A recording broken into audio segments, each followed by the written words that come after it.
It's 2 in the morning. You didn't plan to be awake.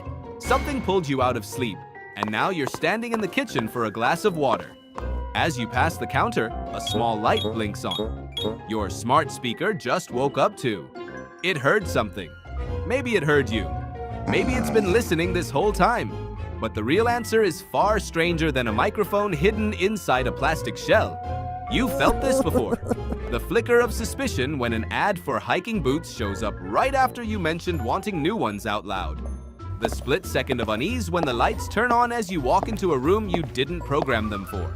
The thought, half joking, that your house is paying attention. Is it just clever engineering? Or is something else going on? Something older than any of the devices in your home? To find the answer, you have to go back. Not to the invention of the microphone or the smartphone or even electricity. You have to go back roughly 60,000 years to a human walking through tall grass on the edge of a forest. The grass moves. There's no wind that day, or maybe there is. It's hard to tell. The human has a split second to decide. Is it the wind? Or is it something alive? Something with intentions, crouched low and watching. There's no time to gather evidence. A decision has to be made right now. Here's the strange part. The two possible mistakes are not equal. If the human assumes it's a predator and it's actually just wind, the cost is small. A flinch, a wasted glance, maybe a moment of embarrassment if anyone's watching. But if the human assumes it's just wind and it's actually a predator, the cost could be everything. Over hundreds of thousands of years, this lopsided bet shaped the human brain. Cognitive scientist Justin Barrett gave this pattern a name. He called it the hyperactive agency detection device. It's not an actual device sitting in your skull. It's a description of a habit your brain runs constantly, a tendency to assume things have minds, intentions, and goals, even when the evidence is thin. Barrett described it as a mental tripwire, set deliberately low. Better to trip on nothing 100 times than to miss the one time it really matters. This tripwire doesn't just fire in forests. It fires anywhere something moves, changes, or responds in a way that seems to have a why behind it. And that includes the inside of your home. In 1944, two psychologists, Fritz Heider and Marianne Simmel, ran an experiment that's still discussed today. They created a short film showing nothing but simple geometric shapes, a large triangle, a small triangle, and a circle, moving around a rectangle on a flat background. There was no story. No characters, no dialogue, just shapes sliding across a screen, changing direction. Then they asked people what they had seen. Almost no one described shapes. People described a bully. They described someone hiding. They said the big triangle was chasing the small one, that the circle was frightened, that the small triangle was trying to protect it. Some viewers got emotionally invested. A few felt sympathy for a triangle. Nobody told them any of this. Nobody handed them a script. Their brains built the story automatically. The moment movement looked like it had a purpose. So here's the question worth sitting with. If a brain can write an entire emotional drama out of 3 shapes on a screen, what story might it write about a device that lights up, listens, and responds all on its own? Anthropologist Stuart Guthrie spent years studying this exact tendency across cultures, religions, and centuries. He found that humans don't just occasionally mistake objects for agents, they default to it. A face appears in the clouds. An old car gets a personality, especially when it refuses to start on cold mornings. A storm feels angry. A computer that crashes at the worst possible moment feels like it's doing it on purpose. Guthrie argued this isn't a flaw in human thinking, it's a strategy, and a lopsided one, just like the grass on the forest edge. Seeing an agent where there isn't one rarely costs anything beyond a moment of irrational unease. But failing to notice an agent that actually is there, a predator, a rival, a threat, could be fatal. So the brain leans towards seeing minds everywhere, just in case. Now bring that brain into your living room. Here's the part that reframes everything you thought you knew about smart home paranoia.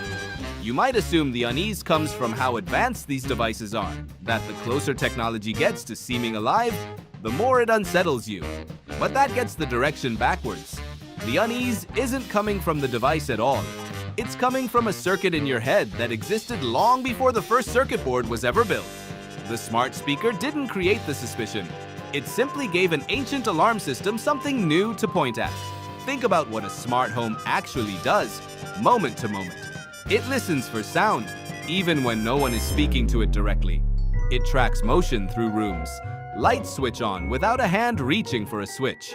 A robot vacuum starts moving across the floor with nothing pushing it. Doors unlock on their own schedule. To a brain built specifically to scan for hidden agents, things that move, respond, and seem to have intentions, this isn't just unusual. It's precisely the pattern that brain has spent its entire evolutionary history looking for. This is also, by the way, why horror movies love empty houses. The flickering light, the door that creaks open with no one behind it, the lamp that switches on in another room. None of that imagery had to be invented from scratch. It just had to borrow a circuit that was already there, fully wired, waiting for a reason to fire. Your smart home runs that same circuit. Except now, the door really did unlock by itself. The light really did turn on with no hand on the switch. So is your smart home actually plotting against you? Almost certainly not. There's no triangle behind the screen with a grudge. There's a sensor, a trigger, a line of code responding to a condition being met. No intention, no awareness, no plan. But here's the catch. Your brain doesn't wait for proof of intention before it reacts. It reacts first, and it explains itself later.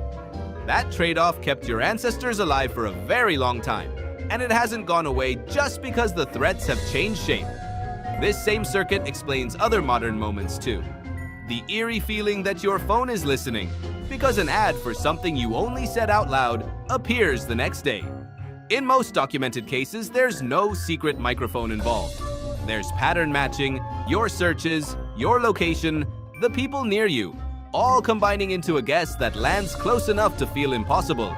But close enough is exactly the kind of signal your hyperactive agency detector was built to catch. It doesn't need certainty.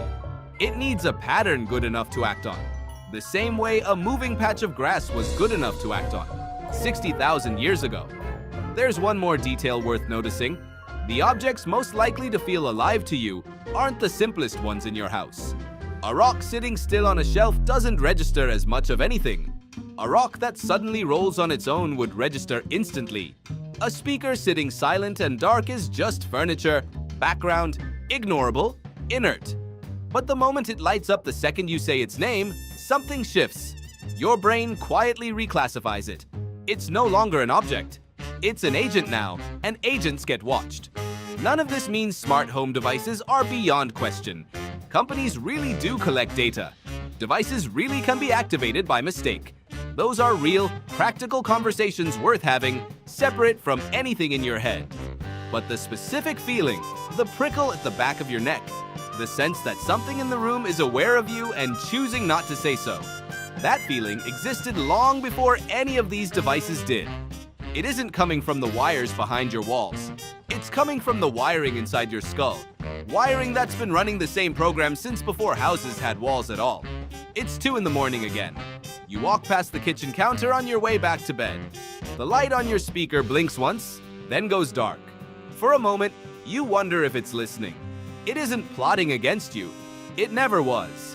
What's listening, what's been listening this whole time, is something far older than any circuit ever soldered together. A part of you that's been scanning the dark for shapes with intentions long before there was ever a smart home to suspect.